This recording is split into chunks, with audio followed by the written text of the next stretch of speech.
నమస్తే. ఇన్నాళ్ళు నన్ను సపోర్ట్ చేస్తూ, ఎంకరేజ్ చేస్తూ మీ ప్రేమని నాకు అందిస్తున్న ప్రతి ఒక్కరికి కృతజ్ఞతలు. అలాగే ఈ వీడియో కూడా ఖచ్చితంగా మీకు ఉపయోగపడుతుంది. లైక్, షేర్ అండ్ సబ్స్క్రైబ్ చేసి మీ సపోర్ట్‌ని నాకు అందించండి. అలాగే ఈ వీడియో పట్ల మీకున్న అభిప్రాయాన్ని కామెంట్ సెక్షన్‌లో కామెంట్ చేసి తెలియజేయండి. ఇప్పుడు వీడియోని చూద్దాం. నమస్తే. Welcome to our channel. నేను పద్మిని. ప్రస్తుతం మనతో పాటు ప్రముఖ ఆధ్యాత్మికవేత్త, ప్రముఖ ఆస్ట్రాలజర్, న్యూమరాలజిస్ట్, జెమాలజిస్ట్ తనిష్క గారు మనతో పాటు ఉన్నారు. మాట్లాడదాం. మేడం నమస్తే. నమస్తే అమ్మా. ల్యాండ్ ఇష్యూస్ అనేది సర్వసాధారణం అయిపోయాయి చాలా మందికి కూడా. ల్యాండ్స్ కొనుక్కుంటున్నారు, బాగానే ఉంది, కొనుక్కోవటం ఒక ఇష్యూ. రిజిస్టర్ అవ్వట్లేదు అనే దగ్గర నుంచి మొదలు పెడితే రిజిస్టర్ అవ్వట్లేదు అనేది ఒక సమస్య. అవును. లేకపోతే కబ్జాలకు గురైంది అనేది ఈ మధ్య కొంచెం తగ్గిందేమో కానీ ఒకంత ఉంది ఇంకా సమస్య. తర్వాత మాకు రానివ్వట్లేదండి మా వాళ్ళు, కోర్టులో వేసారు కేసు అవును అనేది ఒక సమస్య. ఇంకొక సమస్య, అసలు మేము కొనలేకపోతున్నాం. ల్యాండ్ కొందామని డబ్బులు ఉండట్లేదు, ఒకవేళ ఉన్న సరైన ల్యాండ్ దొరకట్లేదు. అవును. సో ఓవరాల్ గా ల్యాండ్ కి సంబంధించినటువంటి ఇష్యూలు అన్ని సాల్వ్ అవ్వాలి అని అంటే ఏం చేయాల్సి ఉంటుంది మేడం? ఓకే, ఇప్పుడు ల్యాండ్కు జనరల్గా ఏంటంటే దానికి అతిదేవత కూచుడు అని చెప్పాము, ఎన్నో పూజల గురించి ఇంత ముందు కూడా చెప్పుకున్నాం. కానీ దానికి సంబంధించిన ఒక స్థలం కూడా ఉంది తమిళనాడులో. అంటే ట్రిచి డిస్ట్రిక్ట్ లో ఉంటుంది. ట్రిచి మీకు వినపడి ఉంటుంది. అవును. సో ట్రిచిలో ఏంటంటే మన్నచ్చనల్లూరు, మన్ అంటే మట్టి. సో అది ఏంటంటే వాళ్ళు వచ్చి ఏంటంటే స్వామివారు భూమినాథన్, శివుడి పేరు కూడా. శివుడు యాక్చువల్ గా భూమినాథ్ అంటే భూమికి సంబంధించిన ఇష్యూస్ అంతా తొలగించి ఆయన భూమికి నాథుడు భూమినాథుడు ఆయన పేరు. తర్వాత వాళ్ళ స్వామి అమ్మవారి పేరు ధర్మ సంవర్తిని, అంటే ధర్మానికి న్యాయంగా ఉండి మన ఆస్తులు నిజంగానే. కొంతమంది ఏంటంటే వేరే వాళ్ళ ఆస్తులు రావాలని ఇట్లా లేదు, ఇట్లా కొన్ని ఆక్యుపై చేసుకొని చాలా కబ్జాలు మీరు చెప్పినట్టుగా చాలా విషయాలు ఉంటాయి. కానీ అలా కాదు, మన కోరిక న్యాయంగా ఉండాలి. సో అలా చేసే అమ్మవారు అనమాట. ఇక్కడ మనకేందంటే ల్యాండ్ విషయంలో చాలా మందిలు మీరు అనేట్టుగా కొంతమంది ప్రాపర్టీ వచ్చి కొనాలని అనుకున్నా, లేకపోతే వాళ్ళు అసలు వాళ్ళకి రావాల్సిన షేర్స్ రాకపోయినా, లేదు కొన్ని మందులు ప్రాపర్టీ సేల్ చేయాలని అనుకున్నా, లేకపోతే రియల్ ఎస్టేట్ బిజినెస్ లో ఉండాలి అనుకునే వాళ్ళకి కూడా ఉపయోగపడుతుంది. సూపర్. ఎందుకంటే మన్నెచ్చ నల్లూరు అంటే అనిచ్చ నల్లూరు అంటే మట్టి సంబంధించిన సమస్యలు, భూమి సంబంధించిన సమస్యలు ఏవైనా కానీ దానికి ఒక పరిహార స్థలం అంటేనే అసలు ఈ స్వామివారి టెంపుల్. ఇది మన్నెచ్చ నల్లూరు, ఊరు పేరు కూడా మన్నెచ్చ నల్లూరు అంటే అక్కడ త్రిచి దగ్గర ఉంటుంది. ఓకే, అట్లా ఇప్పుడు ఏమైతుందంటే ఈయన వచ్చి ఏంటంటే అప్పట్లో కూడా అంటే వర్షాలు వచ్చినప్పుడు నదిలోంచి వాటర్ అంతా కొట్టుకుని వస్తే అక్కడ మట్టి అంటే ఇది చేసి స్వామివారు కాపాడాడు ఆ స్థలంని. సో అది కూడా ఒక సామెత ఉంది అక్కడ, ఒక ఇది ఉంది అనమాట. అయితే పెద్ద టెంపుల్ అండి, పెద్ద టెంపుల్ అంటే ఫేమస్ టెంపుల్. స్వయంభులింగం స్వయంగా వచ్చాడు స్వామివారు. ఇప్పుడు తిరుచిలో మీరు చెప్పిన ఏరియా నల్లూరు వచ్చేస్తుంది గూగుల్లో. మీరు ఒకసారి కొంచెం ఫైండ్ అవుట్ చేయండి, అడ్రస్లు ఎక్కడ ఉన్నాయి ఏంటి అని ఫైండ్ అవుట్ చేయండి. సమస్య ఉంది కదా, కొంచెం కష్టపడాలి మనం కూడా, మన ఎఫర్ట్స్ కూడా కొన్ని ఉండాలి. అడ్రస్ పెట్టేయండి అని అనద్దు, ఒకసారి ట్రై చేయండి. వీళ్ళు వచ్చి ఏంటంటే అగస్త్య మహర్షి తాళపత్రాలలో రాసి పెట్టాడు అనమాట స్వామివారి గురించి కొన్ని కథలు. సో ఇవన్నీ ఆయన రియల్ గా ఎలా వచ్చాడో ఇవన్నీ కూడా అగస్త్య మహర్షి చెప్పి తర్వాత దాన్ని కనిపెట్టారు. సో అప్పట్లోంచిదా ఈ స్వామివారు పూజించడము ఇలాంటిది. చాలా మందిలు ఆ స్థలానికి వెళ్ళి అంటే ఆస్తి గొడవలు ఉండేవాళ్ళు, ఇవన్నీ వెళ్ళి వచ్చిన తర్వాత వాళ్ళకి అంటే ఎంతో చేంజెస్ వచ్చినాయి.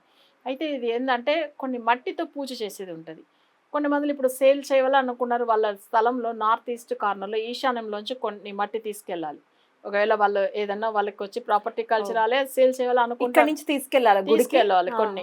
సో నార్త్ ఈస్ట్ కార్నర్ నుంచి నుంచి మాత్రమే మట్టి తీసుకెళ్ళి వెళ్ళాలి గుడి దగ్గర. అది ఒక చిన్నగా 3 సార్లు ఇట్లా తీసి మనం పెట్టి ఒక పేపర్ ఒక కవర్ లో వేసి తీసుకెళ్లి అక్కడ పంతుల దగ్గర ఇస్తే వాళ్ళు కొన్ని ప్రాసెస్ చెప్తారు, అది ఎట్లా చేయాలని. స్వామి వారికి అక్కడ కొన్ని శివలింగానికి కొన్ని పూజలు చేసి అర్చన చేస్తారు. ఇలాంటిది ఉంటుంది. ఒకవేళ అసలు మేము ఇంకా ల్యాండే కొనుక్కోలేదంటే మాకేం దానికి ఒక పూజ విధానం ఉంటుంది. అది కూడా చెప్తారు. మేము ల్యాండ్ కొనుక్కోవాలని అనుకుంటున్నామంటే అక్కడ స్థలంలో ఉన్న మట్టి సంబంధించింది వాళ్ళు పూజలు చేసి కొన్ని ఇస్తారు, అది ఇంటికి తెచ్చు. అవును, అంటే మన మట్టితో పూజ చేస్తే మనకు ల్యాండ్ గానే ఇస్తాడని మీనింగ్. అది బ్యూటిఫుల్. అసలు ఇంకొక సమస్య అండి, మన పెద్దవాళ్ళు కొన్నారండి కానీ ఆ ల్యాండ్ ఎక్కడుందో మాకు తెలీదు అని అంటారు. పేపర్స్ లేవు కానీ ఉంది, మాకు ల్యాండ్ ఉంది కానీ ఎక్కడుందో తెలియదు, పేపర్స్ లేవు, పేపర్స్ ఉన్నా దాన్ని మేము వెతికి పట్టుకోలేకపోతున్నాము అని చెప్తారు. ఈ సమస్య కూడా సాల్వ్ అవుతుందా? అంటే అది కూడా ఏంటంటే మన స్వామి వారి దగ్గర కోరిక పెట్టుకోవాలి, అక్కడ వెళ్ళి దర్శనం. దాంట్లో ప్రాపర్టీ కొనుక్కోవాలన్నా, అమ్మవాలన్నా, లేకపోతే షేర్స్‌లో ఏదైనా గొడవలు తోడు పుట్టిన వాళ్ళతో, కజిన్స్‌తో ఉంటేనో, తర్వాత వచ్చి ల్యాండ్ కొన్నప్పట్లోంచి ఏదైనా ఇష్యూస్, హెల్త్ ఇష్యూస్ కానీ, ఫైనాన్షియల్‌ది ఇట్లా చాలా మంది బాధపడుతూ ఉంటారు. అంటే కొన్ని ఆస్తులు వాళ్ళు కొనుక్కున్న తర్వాత కొంతమంది కలిసి రాదు. వర్కౌట్ అవ్వాలి. సో, అట్లా ఉండేవాళ్ళు కూడా సో, అక్కడ వెళ్ళి పూజించుకోవచ్చు. అంటే ఒక్కొక్క దానికి ఒక్కొక్క ప్రాసెస్ ఉంది ఆ టెంపుల్‌లో. ఇప్పుడు ఒకటి సేల్ చేయాలన్నా వాళ్ళు కొన్ని పూజలు చెప్తారు. ఒకవేళ కొనుక్కోవాలన్నా దానికి ఒక ప్రాసెస్ ఉంటది. సో, ఇది పంతులకు మాకు సంబంధం లేదు. మీరు ఎవరైనా నెట్‌లో సెర్చ్ చేసుకొని డైరెక్ట్‌గా వెళ్ళొచ్చు. గుడి దర్శనం చేసుకున్నా కూడా ఈ సమస్యలు సాల్వ్ అవుతాయి. ఎందుకంటే ఇప్పుడు టెంపుల్‌కి వెళ్తాము. సో, వాళ్ళు చెప్పేది కొన్ని మీకు ఒకవేళ తెలియకపోతే ఆ పూజ విధానం వాళ్ళు చెప్తారు. అలా కూడా చేసుకోవచ్చు. ఒకవేళ మీకు అట్లా ఇంట్రెస్ట్ లేదు, స్వామివారిని స్వయంలింగం కాబట్టి ఆయన దర్శనం చేసుకుని మీరంతలో మీరే కోరిక పెట్టుకుని వచ్చి మీకు ఆ ల్యాండ్ విషయంలో మీకు అసలు సాల్వ్ అయిన తర్వాత మళ్ళీ మీరు ఎప్పుడైనా వెళ్ళి దర్శనం చేసుకోవచ్చు. సో, మీరు పంతులు చెప్పిదా చేయాలని కూడా లేదు. ఒకవేళ అట్లా చేసుకోవడానికి వీలు కాదు, వాళ్ళు ఏంది పెద్దగా ఏం తీసుకో, ఏదన్నా పూజల గురించి అప్పట్లో అర్చనకు ఏదన్నా అభిషేకానికి అట్లా తీసుకుంటారు. సో, ఒకవేళ అది భగవంతుడికి వీళ్ళు చేసుకునే ఆ ఇది ఉంటే చేసుకొని వాళ్ళ ఇష్టం, క్లయింట్ ఇష్టం. అది కూడా చేసుకోకపోతే ఎట్లా? చేసుకోవాలి కదా స్వామికి అభిషేకం. స్వామి వారికి చేయడం వచ్చి మనకు వచ్చి శివుడికి అభిషేకం చేస్తేనే పూర్వజన్మ పాపాలు తొలిగిపోతాయి. సో, ఆయనకు చేయడం వల్ల మంచిదే. కానీ అది క్లయింట్ వాళ్ళ ఇష్టాన్ని పెట్టి వాళ్ళు ఇక్కడ నుంచి లాంగ్ పాపం అంత దూరం వెళ్తారు, వాళ్ళ కోరిక వాళ్ళకి ఏం పెట్టుకున్నారో సో అక్కడ వెళ్ళి ఒక్కసారి పంతుల దగ్గర మాట్లాడితే చెప్తారు. ఒకవేళ వాళ్ళు ఇక్కడ నుంచి ఏదైనా ల్యాండ్ ఉంది, సో ఇప్పుడు అగ్రికల్చర్ ల్యాండ్ ఉంది, అక్కడ ఎక్కువ ఏంటంటే వాళ్ళకి పంట పండట్లేదు, చాలా కష్టపడుతూ ఉంటారు ఇప్పుడు. సో వాళ్ళకి కల్టివేషన్ బాగా లేకపోతే అక్కడ కూడా ఈశాన్యంలోంచి వాళ్ళ స్థలం నుంచి మట్టి తీసుకెళ్లి పూజించి అట్లా కూడా చేసుకోవచ్చు. రైతులకు కూడా ఇది ఉపయోగపడుతుంది. అట్లా కూడా చేసుకోవచ్చు. ఇప్పుడు మన భూమి ఉంది కాబట్టి మట్టి తీసుకెళ్ళవచ్చు. ఒకవేళ కొనుక్కునేదానికి ఉంటే వాళ్ళే కొన్ని చేస్తారు పూజలు. ఇట్లా ఎట్లా కావాలన్నా మనం సాల్వ్ చేసుకోవచ్చు. స్వామివారు అమ్మవారు ఇద్దరు మేజర్ గా అక్కడ అమ్మవారు ఏంటంటే న్యాయ ధర్మం అంటే ధర్మ రీతిలోనే వెళ్తారు. అంటే అమ్మవారి పేరే ధర్మ సంవర్ధిని. ధర్మ సంవర్ధిని అంటే పేరు చూడండి అమ్మవారి పేరు. ఎందుకంటే చాలా మంది చూడండి అంటే అన్యాయంగా వేరే వాళ్ళ ప్రాపర్టీ కొనుక్కోవాలి, అలాంటి పరిస్థితులు ఉంటే వెళ్ళిన నో యూస్. అంతే కదా. ధర్మ మార్గాన్ని ఉండాలి. ధర్మం మీ పక్షాన్ని ఉంటేనే మీ కోరిక తీరుతుంది. అవును.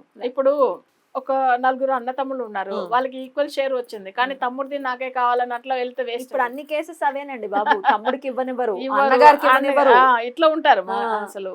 అలాంటి వాళ్ళు కూడా ఉంటారు. బట్ అట్లా కాదు, మనం న్యాయంగా వెళ్ళి కోరిక పెట్టాలి దేవుడి దగ్గర. అలా ఉంటేనే దేవుడు చేపిస్తారు, లేదంటే చేయడు. అది కూడా మీకు చెప్పాలి. ఎందుకంటే ఇప్పుడు చాలా మంది ఈ విషయాల గురించి ఏదో దేవుడు మనం తప్పు చేసుకుంటూ ఉన్నా మనకు మంచిది చేస్తున్నాడని అనుకుంటారు, కానీ తప్పకుండా ఒక రోజు దానికి శిక్ష ఉంటుంది. సో అది న్యాయంగా వెళ్ళాలి అంతే. సరే, అలా ఎవరైనా కానీ ప్రాపర్టీ ఇష్యూస్ వల్ల సమస్యలు మరీ ఎక్కువ ఉంది, రియల్ ఎస్టేట్ చేసే వాళ్ళు కూడా వెళ్ళి చేసుకోవచ్చు. భూమినాథ స్వామిని తప్పకుండా నమ్మండి, ఆయన మంచిదే చేస్తాడు. మీ క్లయింట్స్ కి మీరు చెప్పారా? చాలా మందికి చెప్తూ ఉంటాం. అయితే తమిళనాడు ఒకవేళ లాంగ్ ఉంది వెళ్ళలేము అంటే అప్పుడు వాళ్ళకి ఏదైనా పూజలు మనం చేపిస్తాం. మీరు ఎలాంటి పూజలు చేయిస్తారు? మేము వచ్చి ఏంటంటే ఇట్లానే ఇప్పుడు ఎవరైనా నెగిటివ్గా ఉంది వాళ్ళ స్థలంలో ఏదైనా ఉంటే దానికి వశీకరణం చేపిస్తాము. ఒకవేళ ల్యాండ్ సేల్ చేయడానికి గురించి చేపిస్తాము. అవి కాకుండా ఏదైనా కొత్తగా వాళ్ళ సొంత గ్రహం అంటే ఇప్పుడు మన కూడా విజయవాడలో నుంచి ఒక క్లయింట్ వాళ్ళు కూడా ఏంటంటే వాళ్ళకి అసలు చాలా రోజుల నుంచి ఒక హౌస్ కొనుక్కోవాలని ఒక ప్లాన్లో ఉన్నారు, కానీ డబ్బులు ఉన్నా కానీ కొనలేకుండా పోతున్నారు. ఏదో ఒక రీజన్ వల్ల ఆ డబ్బులు వస్తుంది, మళ్ళీ ఖర్చు మళ్ళీ వేరే ఏదో ఒక సమస్య. బట్ మన రెమెడీ ఇచ్చిన తర్వాత వాళ్ళ హౌస్ కొనుక్కొని చాలా మంచిగా అయిపోయారు. సో ఇట్లా వశీకరణ పూజలు ఉంటుందండి, వాళ్ళ జాతక రీతిగా చేపిస్తాం మనం. జాతక రీత్యా చేయించుకుంటారు. లేదు వెళ్తాం మేము స్వామి దర్శనం చేసుకుంటే చక్కగా త్రిచి వెళ్ళండి. లాంగ్ ఏమిటి, లాంగ్ మన సమస్య కంటే పెద్ద విషయం వెళ్ళడం అనేది. ఎన్నెన్నో ఖర్చులు చేసేస్తాం. సినిమాలు చాలా చక్కగా రిసీవ్ చేసుకుంటారు, చక్కగా వింటారు, వెళ్ళే ప్రయత్నం చేస్తున్నారు. మరొక గుడి గురించి కూడా మాకు పరిచయం చేసినందుకు కృతజ్ఞతలండి. నమస్తే. నమస్తే.